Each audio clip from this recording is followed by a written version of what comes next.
Group assurance package for the families of fallen heroes. World Health Organization warns that coronavirus disease is still a major threat. Details coming up shortly.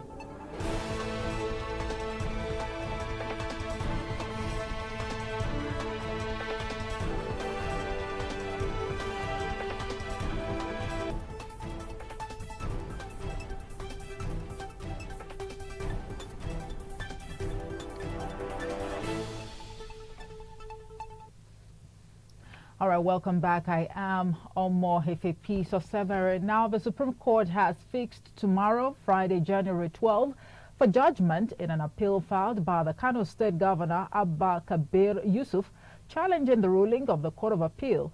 This was contained in a notice issued by the Apex Court to all the parties in the suit yesterday.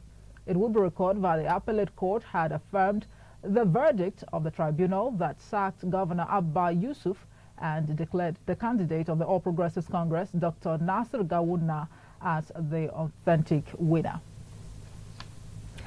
Now, in the face of the ongoing conflict between Israel and Hamas, Nigeria Christian Pilgrims Commission has announced a change of Nigerian pilgrimage from Israel and Jordan to the biblical sites in Rome and Greece. The Executive Secretary, NCPC, Reverend Yakubu Pam, stated this while addressing journalists in Abuja, adding that the safety and security of Nigerian citizens has always been the prime concern of the Commission.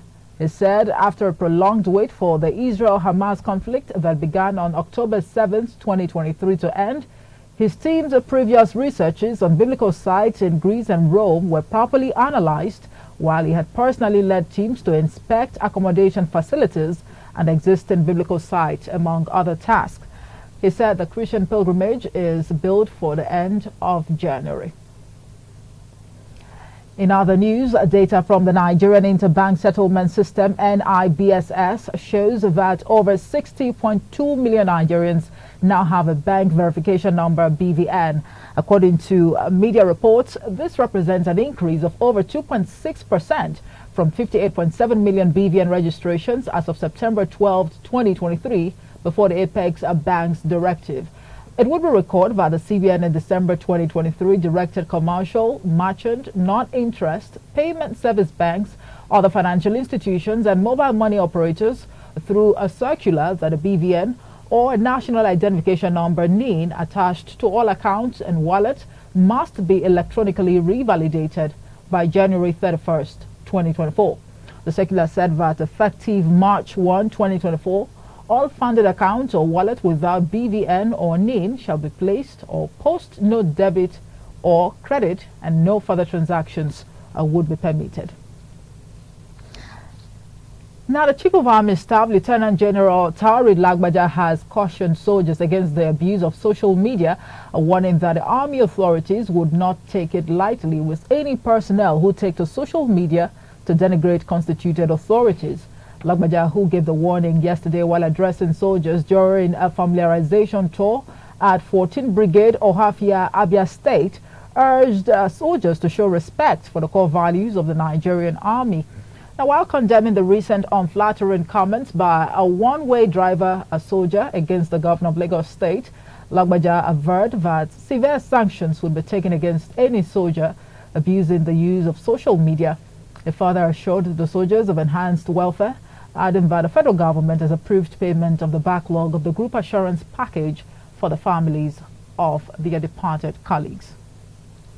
Right, you're watching news analysis live on Politics and Business TV. Still to come, Minister of State, Petroleum Resources and Gas, Ekberikbo says collaboration between the public and private sector is essential in achieving Nigeria's energy security goals. Details of this and more after the break. Do join us again.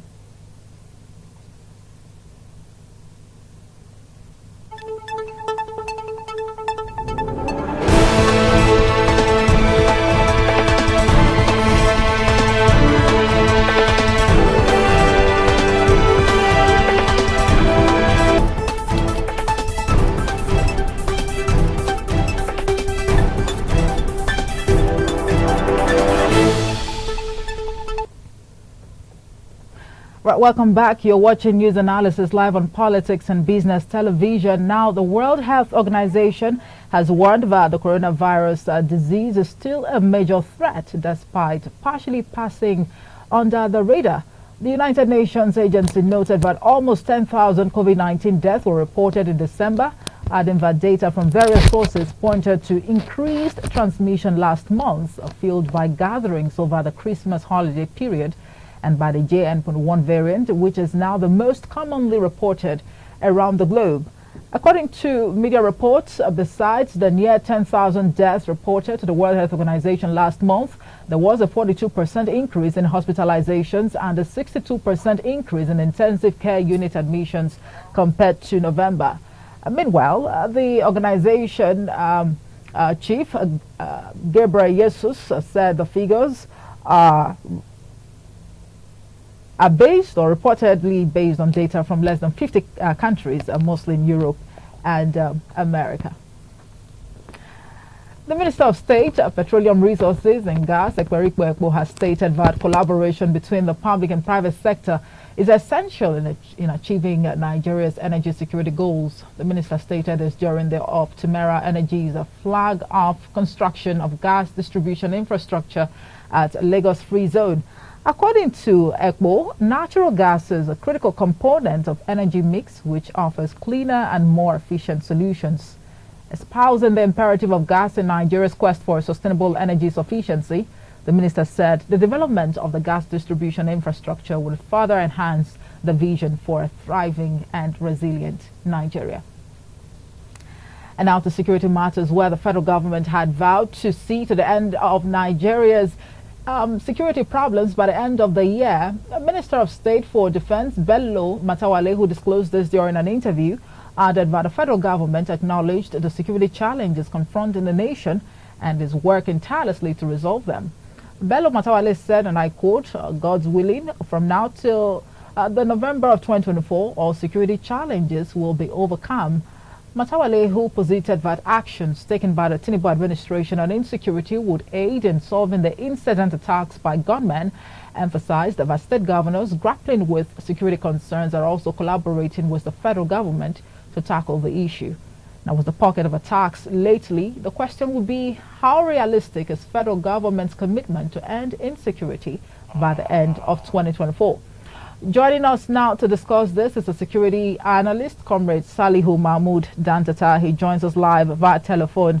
Good afternoon to you, Comrade. Good afternoon, Efe. Right, thank you so much for joining us on News Analysis. Thank you very much. Let's start the conversation by getting your reaction to the renewed onslaught by these insurgents. We understand that a lot has happened, in the past 1 week, across states, of the Federation. So much to talk about here with a lot to take in. My reaction to this is that the security agencies need to enhance intelligence reports and gathering. Because there is no way we can steal what we are taught at done. We still resurface, which has to do with insecurity as resurfacing of emergency in Borno State. Look at Plateau State, look at even the FCT, Zamfara and other states. So I think no matter what effort they have been putting in, they need to intensify more effort. Then these armament, weapons, and modern intelligence gathering equipment that have been procured before. This is the time to put them into better use. If a drone can be mistakenly set to go and destroy these people who are being mauled, so the same drone can be set to go and destroy enemies of the state, non-state actors, like insurgents, armed bandits, and other kidnappers, and also others. The shameful part of it is that outside the state, there is also a skeletal insecurity in some part of the FCT, even though a committee came out to be telling us some stories that we don't want to hear, that they are on top of the situation during the festive period. There weren't any this and that. This is what they do, that things continue to worry people. So I think the whole thing is the president should restructure the entire security architecture for efficiency, because some of the security agents and personnel have overstayed in certain areas, and some who don't have the wherewithal to fight the battle that they're not supposed to be. So those are trained with taxpayers' money that are better equipped, experienced, exposed, and have the technicality should be posted to such areas. That is why all the apparatus of the security, including the police, have what you call special forces. They All are right. trained for that. Some are trained abroad. So this is the time to put them into better use. Indeed, comrade. Of course, we may not really want to make a storm in a teacup over, the drone, attacks that claim the lives of innocent Nigerians. I mean, it's really an unfortunate situation. However, I actually saw a story on, one of the national dailies this morning. It says Arawa Youth for Peace and Security Group has called on, the Bola Ahmed Tinubu-led administration to prioritize tackling insecurity, hunger, and poverty over political infighting amongst the elite. And we also understand that you are the group's acting leader. And, that brings me to the next question. Of course, the recent happenings, within the political space in the country, it leaves us with so much to talk about. But for you to say that this is just a mere distraction, are you by implication saying that insecurity in the country is politicized? Yes, insecurity in the country is politicized for the fact that some of the actions that are supposed to be taken, you only hear them on pages of paper, on radio, television, which is not to be. If you are not playing politics with security, why for every action you take onslaught against bandits, insurgents, things that naturally they are there in the Constitution of the Republic, that the citizens and properties must be protected. But for them to play politics, that yes, our administration, I can give you an example of the Minister of State of Defense. Just because of politics, he discredited the immediate past Buhari administration for not achieving anything on security, which we Nigerians know is not true. No, but from your own perspective, would you say the previous administration, achieved some sort of feat when it comes to the fight against, insecurity in the country? Yes, when you observe Itato from Abuja to Kaduna, nobody could pass there, including even attacks on train. The actions we are taking before the expiration of that last administration, people were able to travel from here to Kaduna without kidnappers kidnapping people and other attacks. Just on Sunday, on the 7th, you can see the resurgence of the kidnapping. About 30 people were kidnapped in a village called Katari along Kaduna Road. This is still under this administration. So we are there not to be playing politics. All these things wouldn't have come. So I think beyond playing politics with security, let the regimentation do what they ought to do. That is from the Army, Air Force, Police, DSS, and what have you. For example, DSS patrols and they have their intelligence agents on that Abuja-Kaduna road. But there was a kind of rivalry with other security agencies where some of them were frustrated to leave. Look at what happened on that Sunday. So what we are saying now is that both the DSS, both the police CID, Special Forces, Counter-Terrorism Unit, Intelligence Response Squad, the gas brigades, the other part of the Army, then the Air Force that will be hovering on air, Civil Defense Armed Squad and others, let the routine go and coming patrol continue Abuja, Kaduna and other parts of the country. Then there should be continuous surveillance. Like this FCT, for instance, where we have the president, members of diplomatic community and what have you, we have been calling for the capacitation of ministerial task force made up of the VIO, DSS, police, armed squad of civil defense, immigration and others. Let them bring back the land army into ministerial task force so that they will give them operational vehicles, gadgets and other things. Then again, in the area councils, the ministerial task force needs to also be relevant there. This is for the FCT because once security is not rightly gotten in FCT, you can't get it anywhere. Right. I mean, beginning of this conversation, you said something about intelligence, gathering and the need to rejig the security architecture. Of course, the president on May 29th last year, he actually spoke to that of course, effort will be, introduced to, rejig the security architecture of the country. But right now, as we speak, we know that some of these attacks that have happened in recent times, they seem to be following the same pattern. And then the renewed onslaught by these insurgents, what does that tell you?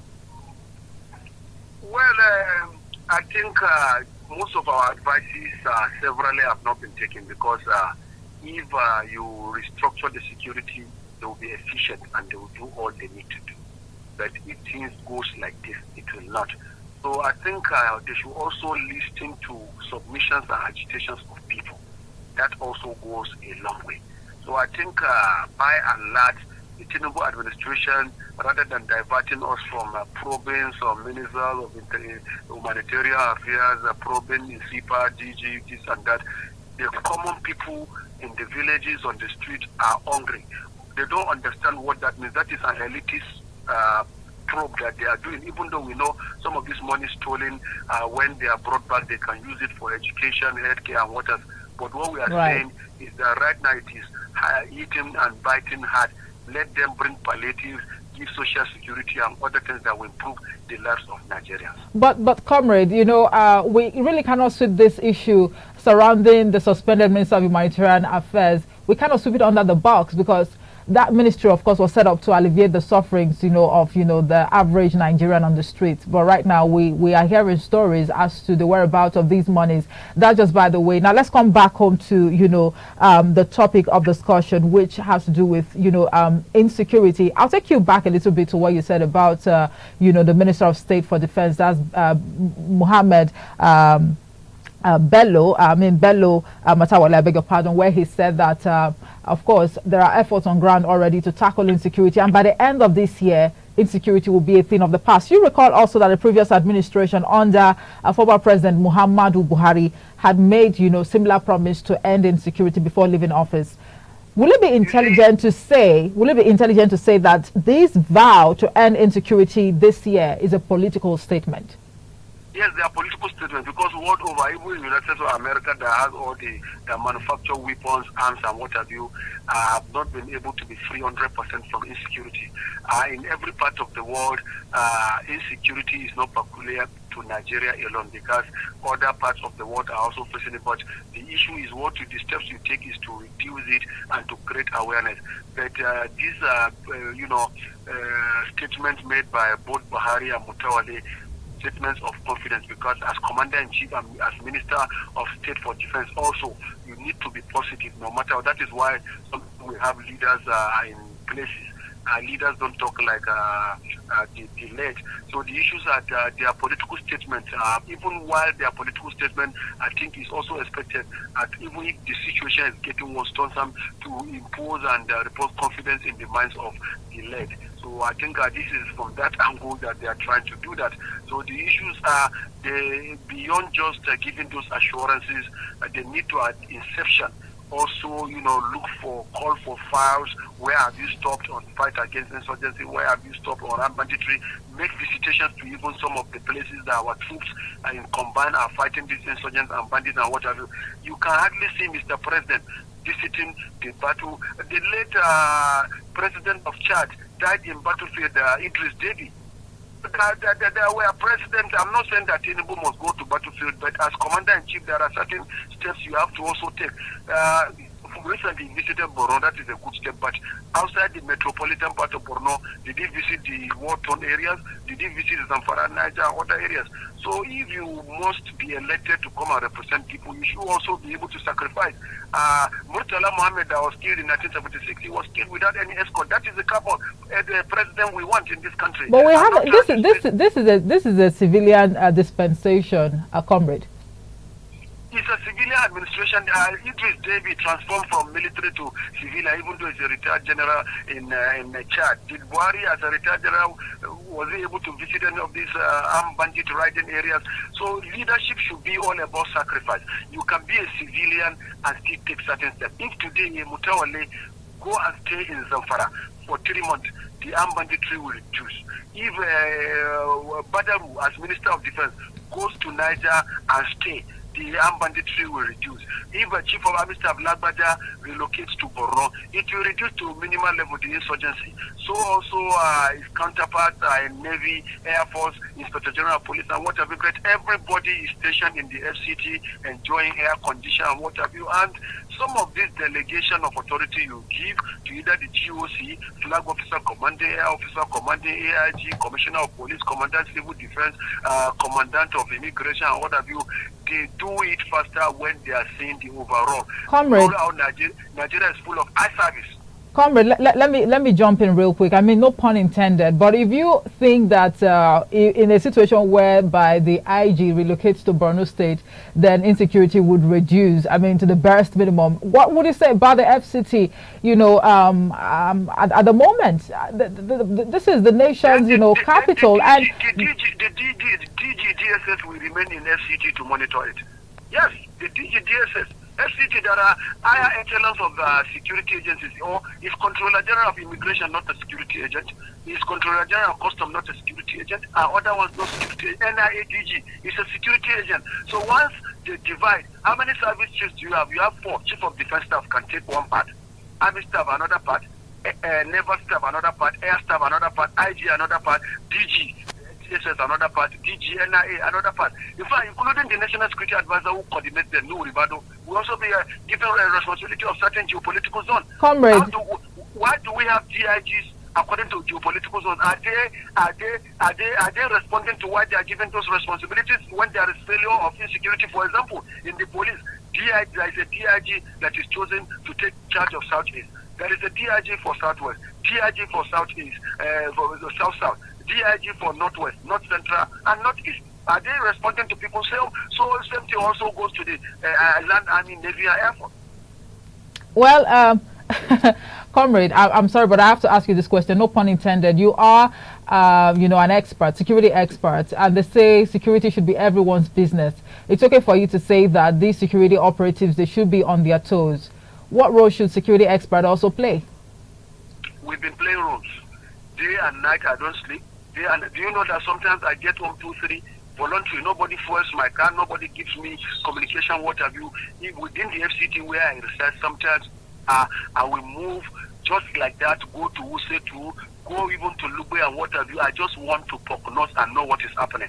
Sometimes there are people that get stranded or attacked. I will even be the one to call either DPO Federal Secretariat, DPO Mabushi, DPO Utako, DPO Apozon A, DPO Apo Resettlement, Gariki, or even rapid response of the command or even the DC and what have you. In fact, they can bear me witness when so including even the CP monitoring team, all of them. In fact, some of them even get tired of my calls. In fact, there was a DPO I called 1 a.m. that DPO Secretariat asked, and I once called 1 a.m. when somebody, the person is also a security analyst, guess of, it was his vehicle got spoiled around Wuse Market Bridge, and that place is very dangerous. The DPO CSP Hassan had to send his patrol vehicle. Then also DPO Utaku has been assisting very well. The Edo-born former Interpol officer of police that is now there. Then also other ones, including if you ask Ministerial Task Force in Wuyi, they can tell you how many times that I report case of one child and they go and apprehend, or sometimes when I see something that's unusual. So I've been playing my role. So, yes. All right, Comrade, thank you so much. Indeed, you should be commended for your